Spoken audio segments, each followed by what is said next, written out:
comes to meeting the parents of young black men who have been murdered on the streets of London is the significance of stop and search when it comes to taking weaponry off our streets. And I think it is important for all members of this House to recognise, and when I've seen those parents and when I've sat with them and heard of their stories, they themselves call for more stop and search to stop more young black lives being killed and to prevent more criminal and violent activities on the streets of our cities. Chiomora. Thank you. Says that there is no place for racism or discrimination in our society.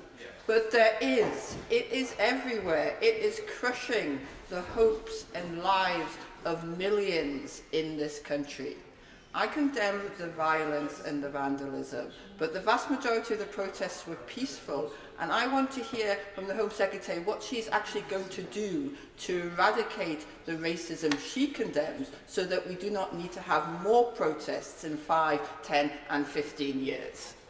The important point to make, Madam Deputy Speaker, this is not down to one individual. We all have a responsibility. Yes, and we all have a responsibility across government, across this House, across society to understand the inequalities and the extent of injustices. And from a government perspective, that means coming together, finding the right policy solutions, which of course this government is committed to doing. Deanna Davison.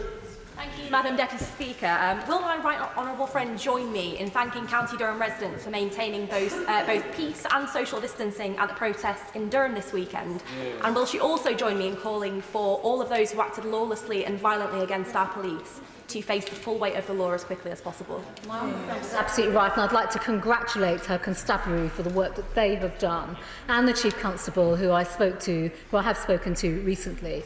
But importantly, those acts of violence are not acceptable, and it's right that people are absolutely, they face the full force of the law. We now go to Aberdeen, Kirsty Blackman. Madam Deputy Speaker, no recourse to public funds is a policy that is in place in the Home Office and disproportionately affects my black constituents. So is the refusal rate of visitor visas. Will the Home Secretary commit to looking at these structurally racist policies within the Home Office and to reforming them so they do not disproportionately affect my black constituents? Madam Deputy Speaker, I refer the Honourable Lady to my comments on this issue earlier on. Lucy Allen.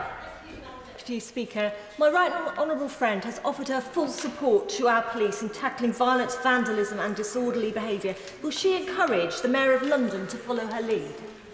My friend is absolutely right, and it is the responsibility of the elected Mayor of London, the Police and Crime Commissioner for London, to do exactly that.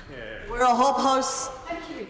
Many people in Bath, Bristol and the surrounding areas have said the statue of Edward Colston should have been removed many years ago. Does she agree?